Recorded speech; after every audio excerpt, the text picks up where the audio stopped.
Boa tarde para todo mundo aí. Meu nome é Luiz Salles, eu trabalho na Service Monte, e aí eu vou dar um overview aqui sobre um framework que a gente está desenvolvendo, que é chamado WEST, né? Só para quebrar aqui o clima, ano passado eu palestrei, depois do Alexei, então eu parecia mais um trator em ponto morto. Então, esse ano eu quero ficar mais leve, assim. E eu sou natural de Fortaleza, né? Tem uma piada interna aqui que eu só aprendi a falar português mesmo depois que eu fui para São Paulo. Que a gente lá fala igual radialista, no pau, assim, entendeu?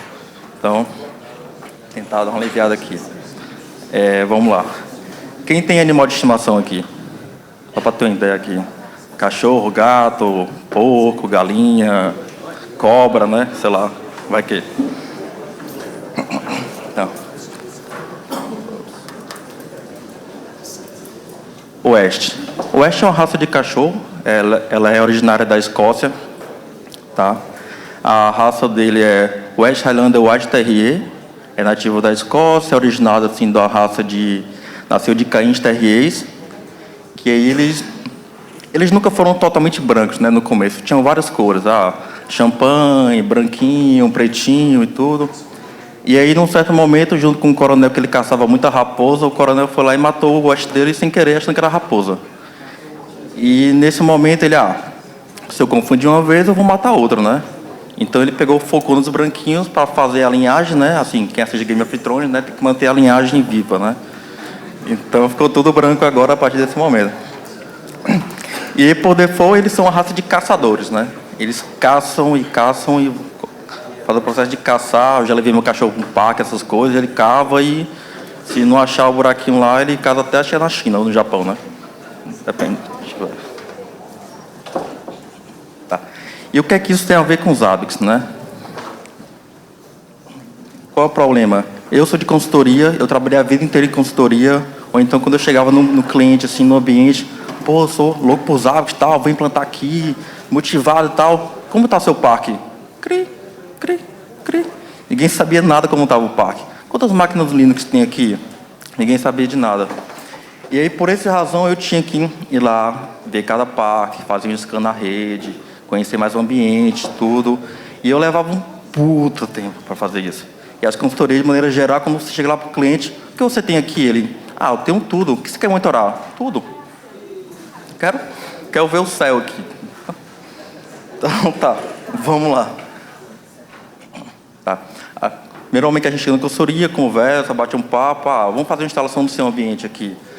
Meu ambiente ele tem 50 hosts. Beleza, tem 50 hosts, então eu não vou colocar um server total, separado, banco, do web e tal, é 50 hosts. O cara vai só pingar, fazer algumas coisinhas básicas e tudo. Não tem por que ter grande coisa. Claro que depende muito da arquitetura, como faz, né? Então aqui eu desenvolvi um instalador de wizard, onde eu defino se vai ser um host só. E aí eu escolho o IP dele, o login, senha, conecto, mando conectar, ele já instala automaticamente, faz toda a instalação. Né? E no final ele me entrega todo o acesso já pronto para mim. Via Ansible, ou via Docker, do jeito que o cliente quiser, então, é o que o administrador imaginar. Ou eu posso também fazer uma instalação descentralizada, né? Eu já passo só os acessos que eu preciso, meu script entra na máquina, faz todo o checklist, de preferência CentOS, mas se tiver um Arc lá, um Ubuntu, né, vai que. E aí a gente instala, faz o pacote e deixa tudo pronto na instalação.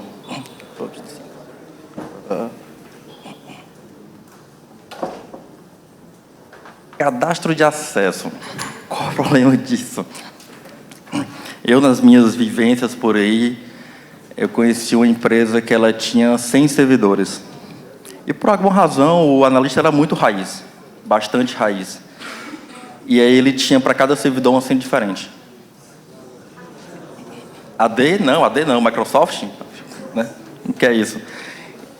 E aí ele tretou lá com o chefe, foi mandado embora, o chefe me deu uma planilha. Tá aqui as senhas. Tá. E aí ele, cara, descobre. Eu posso esperar a sua equipe me dar 100%, coitado do analista dele. Ou então, não, me dê aqui que eu vou fazer um brute force para você. Então, a ferramenta, a gente cadastra os acessos de login e senha, se for Windows ou Linux, e ela vai testando brute force e vai testando um por um, tá? Tanto para isso quanto para switch. Eu estou na Telecom atualmente, tem 10 mil hosts, 10 mil ativos de rede. Por padrão é essa aqui, mas se não tiver, tem uma lista aqui de mais 15.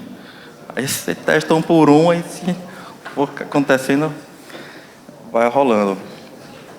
E aí o Ash começa a caçar a rede dele inteira, né? Porém, os hábitos têm o scan, tem o discovery. Vocês já tentaram usar o discovery com /16? Tentaram usar o discovery com /8? A demora que é, o tempo que leva. Você tem que definir, qual porta que eu quero achar, o que eu quero achar. Às vezes o cara não sabe, não tem noção do que está sendo monitorado. E aí do scan sendo feito, eu já tenho acesso à máquina, se der ok não, eu já faço a instalação aqui do agente Linux ou Windows, já aplico automaticamente o template na rede do cara. Então, a grosso modo, o básico da infraestrutura eu já faço só nesse scan de rede. E aqui eu mostro um dash para as pessoas, tendo o nome da máquina, o IP, o tipo de sistema operacional, e o acesso, se der ok, com o login e a senha do cara. Então, ele já vai saber, aquele cara que tinha 50 senhas, e não precisa mais morrer toda a vida, ou então esquecer. Porque, assim, analista raiz, ele não documenta nada, é tudo cabeça. Cabeça, tipo, o cara sofreu amnésia, tocou o negócio, já era. Tipo, DevOps, não, DevOps é modinha. E aí, se eu não conseguir acesso, mas eu sei que a máquina é Windows, se é Linux ou se é um switch, eu já aplico o template de ping, porque eu sei que ela está pingando ali. Então, eu consigo filtrar, já sei onde eu vou atacar, no que falta acesso. Cadê? E, logicamente, depois que eu faço esse inventário básico da rede, já tenho tudo, eu tenho algumas informações já pré-definidas, né, para mim. Caso eu já sei meus top de comunidades, quantos switches tem de cada comunidade, eu consigo ter uma visão do meu parque, de certa forma. Eu consigo saber, em relação ao switch, quais dos modelos eu tenho mais ou tenho menos. Então, eu já tenho uma visão maior do meu parque, porque licitação, né? Difícil, né? Você não compra pelo melhor, você compra pelo preço mais baixo. Então, pode vir um Alcatel, pode vir um Cisco de uma marca, o Cisco mudou, vem um Nexus, vem um Brocade. Nossa, você não sabe. E também, logicamente, eu sei quantos Windows tem, quantos Linux tem, quantos switches eu tenho. Aí você me pergunta, mas você fez um scan de rede, você pegou um VMware. Beleza, eu peguei um VMware. No Mac vai vir um VMware, né? Porque a gente sabe que os 6 primeiros octetos do Mac, da MAC address, define o fabricante e os últimos é da placa de rede. Beleza, mas porém, se eu pingar uma máquina dessa dentro do VMware, pela TTL, eu vou saber se ela é Windows ou se é Linux. Então, a gente já começa a concatenar isso, né? Template ligado, depois disso eu faço uma checagem de Windows, serviços de Linux, né? Windows e Linux, né? Como foi que eu instalei o template? Eu instalei a máquina, então eu já levo um conjunto de pacotes dentro que vão me dar por default as informações que eu preciso, tá? O Windows, por padrão, tem nos hábitos, mas no Linux não. Então, dependendo do sistema operacional que você usar, pode ter que ter um módulo criado por um carinha que botou lá no share, ou não. Entendeu? Pode ser que seja um Ubuntu, um Arch, já vi lugar que tinha Gentoo lá instalado, rodando em cima do banco, porque era performático, um BSD com o cara rodando jail. Então, enfim, a TI não é tão linda como todo mundo acha que é. E aí eu faço aqui um scan de aplicações, de serviços, e encontrei um postfix aqui no meu serviço. Aí eu vou na minha base de dados e procuro, na minha base de dados tem um template de postfix? Tem um template de postfix. Fui eu que instalei. Eu sei onde está o agente, eu tenho acesso a essa máquina. Então, automaticamente, eu já levo o conjunto de templates do postfix para essa máquina específica e já incluo na monitoração, tá? Tanto para Linux quanto para Windows. Mas tem a versão que é diferente. Tem, você tem que ter um pool da base de dados com a versão de cada um fazendo teste. A vida não é tão bonita como todo mundo pensa. A gente não dorme, a gente trabalha de noite, a gente faz várias coisas. E qual o problema de automatizar tudo, né? Eu vi muita parte de automatização aqui e tal, que não dá para automatizar tudo e tudo. Acho que Então não dá para automatizar a morte ainda, né? Mas em breve, quem sabe. Qual o problema de fazer isso nos Zabbix, entendeu? É o que eu vejo de muita gente, eu quero um ambiente que vá suportar 1000 servidores. Beleza, está aqui seu ambiente. Ele começa a colocar ativo, puf, o Zabbix cai. Mas você não falou que era 1000 servidores aguentava? Ele aguenta, você tem que fazer a performance dele também, né? Tem que dar uma olhada lá nos Zabbix. O problema disso é a performance. Você bota muito agente, muito template, muito ativo, os Zabbix... Se você não der um trato lá na performance, os Zabbix ficam um capenga. Por padrão, os Zabbix vêm com alguns pullers pré-definidos, né? E aí tem a dosezinha aqui. Ele já dá umas telas, né, com os itens básicos dele, de memória, de puller, de BIOS, de trapper. Já dá uma média, assim, mas como o pessoal falou que template padrão é o que a Zabbix acha que é o certo, entendeu? Mas ele te dá uma lista lá na documentação com vários itens, que é muito importante a gente anexar também no template. Tá? E qual o problema disso? Não é só ficar lá olhando o gráfico, né? O problema é que você leva, em média, 30 minutos por dia para olhar uns Zabbix. Você acorda de manhã, toma café, vai lá, nem vai para o trabalho, fica lá olhando a tela dos Zabbix. Beleza. De tardezinha, depois do almoço, dá uma olhada, belezinha, tá. De noite, antes de dormir, vai lá, olha os Zabbix. Não figura. Uns Zabbix, né?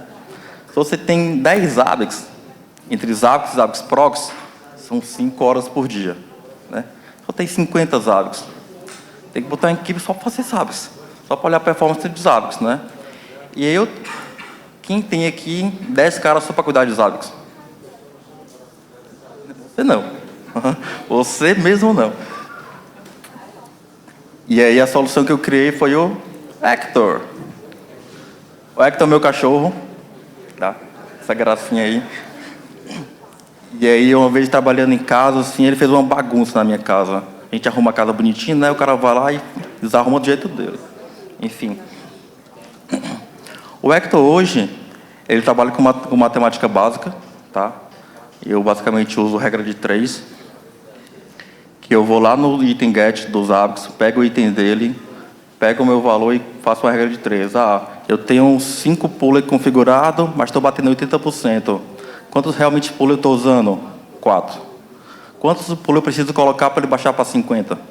Então, eu defino lá a regra, ele automaticamente ele configura e aí resolve o meu problema, né? Pontual. Tá?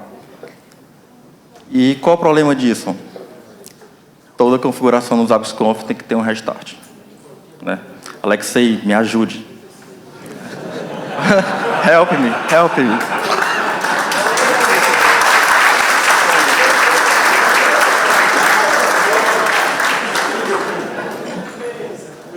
A solução tem um código lá no suporte das Zabbix, que realmente tem coisa que não dá para alterar assim, como o reload do Apache.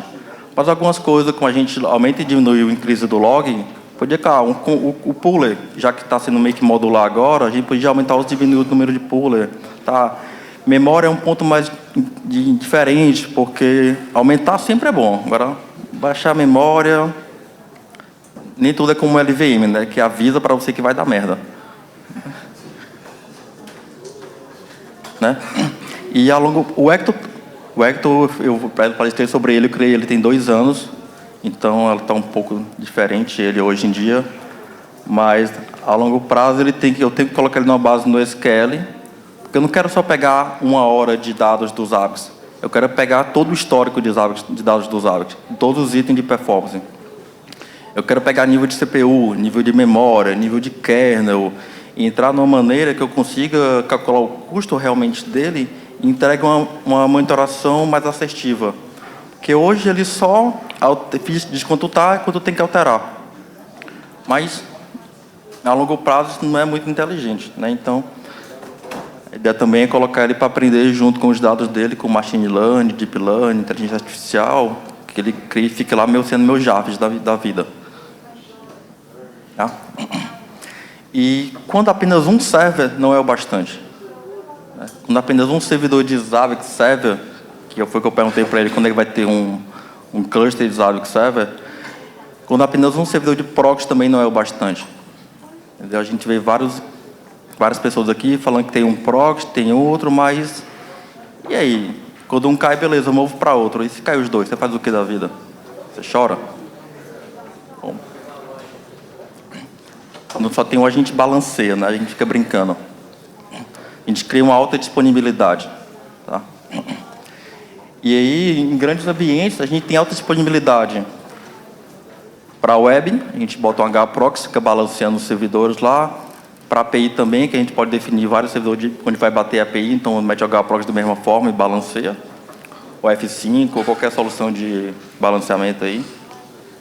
O banco, a gente pode ter vários bancos de dados, a grande maioria trabalha com balanceamento ou com clusterização, master, com o pessoal da Globo que replica com um servidor somente de archive. Então você consegue ter um dimensionamento aí. O Zabbix Server sem previsão.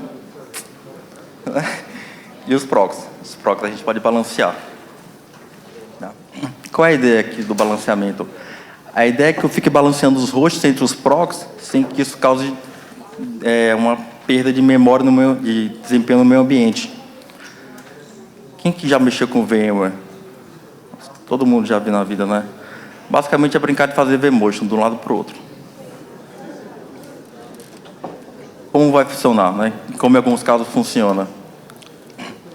Quando eu precisar voltar o meu proxy de manutenção, automaticamente, já que fui eu que instalei o agente, eu sei para que proxy aquele cara aponta, então automaticamente eu vou virar ele para um proxy que está mais ativo. Então eu já consigo fazer manutenção sem perder meus dados. Ah, tem que fazer upgrade dos Zabbix. Tá, você vai lá, faz upgrade dos proxies, dos Zabbix, mas em algum momento você vai perder o dado. Mas se você já tiver uns Zabbix na 3.4, na 4.0, o agente não precisa tanto assim, mas se você pega o agente, migra para 4.0, atualiza o seu proxy, depois você volta. Então você não perdeu o dado. Ele está lá trabalhando junto com o seu server. Se por acaso um proxy caiu, automaticamente eu já viro ele para o outro e aí eu não fico pendente quanto a isso. Tem dependência de trigger e tal, tem várias coisas que a gente consegue pegar essa informação também. Balanceamento. Com o Hector, a gente sabe como é que está a performance de um lado para o outro, né? Então, eu posso... se essa máquina que eu defini que ela vai trabalhar a 50, e eu tenho uma máquina trabalhando a 30 e ela está a 70, então eu posso pegar alguns hosts que eu tenho, jogar para um lado e manter as duas máquinas a 50 aqui, do jeito que eu quiser. Se subir um pouco, assim, ele vai vendo como é que vai se comportando e vai tentando minimizar de um lado para o outro, né? Essa é a ideia. E prioridade de item. Bom, se você não tiver um ambiente onde cada application é um host, isso aqui ainda, eu falo ainda porque o impossível é só questão de opinião, né? Então, depende da cabeça da galera aí. Ainda não é possível, mas a ideia é justamente isso. A gente priorizar que um proxy só vai receber dados se vier do Oracle. E outro proxy só recebe se vier do Bacula. Não importa o que aconteça, entendeu? Porque por alguma razão de rede daquela máquina específica, aquele hardware, ele é bom para tratar isso, é bom para tratar aquilo. Então, isso não existe ainda. Eu não tenho a mínima ideia se vai rolar nos Zabbix, mas é justamente por isso. E por que não? Se eu já tenho do agente, por que eu não posso ir do próprio item? Botar uma probe separada para tipos de item. Né? Bom, isso foi o que eu queria falar para vocês. Aqui meus contatos, GitHub, LinkedIn, e-mail. No GitHub tem várias coisas interessantes, tanto de TI quanto não de TI, como algumas palestras que eu já apresentei sobre monitoramento fora da caixa. E é isso. Senhores, aberto para perguntas. Só levantar a mão. Depois das fotos dos contatos. Luiz.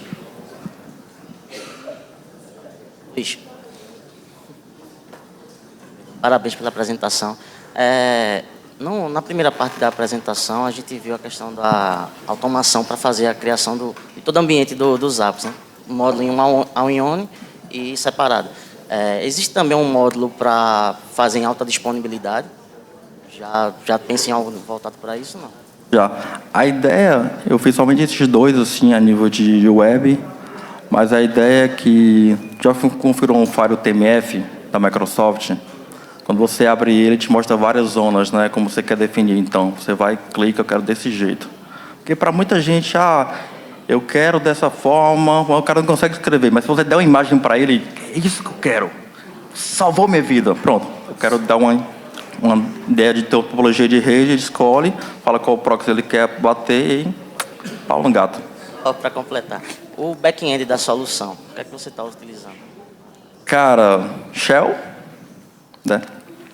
Porque Shell, às vezes eu uso Ansible, Python, tá? Eu não tentei usar nenhuma tecnologia DevOps, porque, como eu falei, DevOps é muito novo, DevOps é cargo, não, DevOps é cultura. Só que a galera vê como cargo, entendeu? Então o pessoal faz um curso de, sei lá, uma semana, um mês, e acha que é o cara da automação, e o cara nunca estudou automação na vida. Então eu fiz tudo em Shell e Python justamente por isso. Porque se as tecnologias mudam, vou ter que refazer tudo? Não. Eu sou raiz, então eu programei tudo em Shell, em Python, eu sei como está meu código, pau no gato.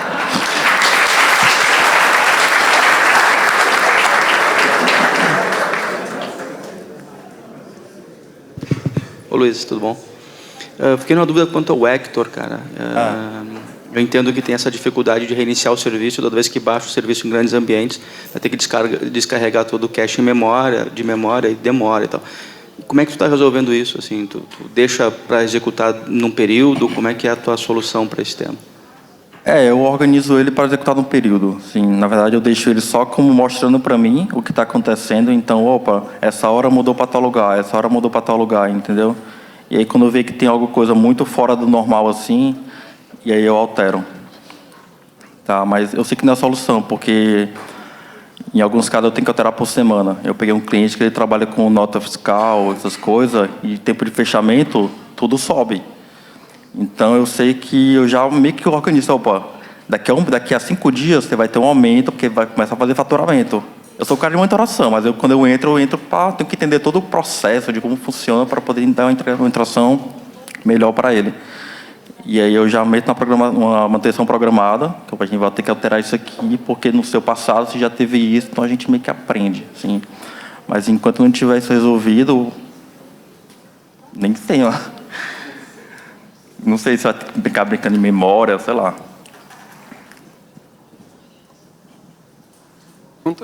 Alguma pergunta a mais? Muito obrigado, Salles. Uma salva de palmas.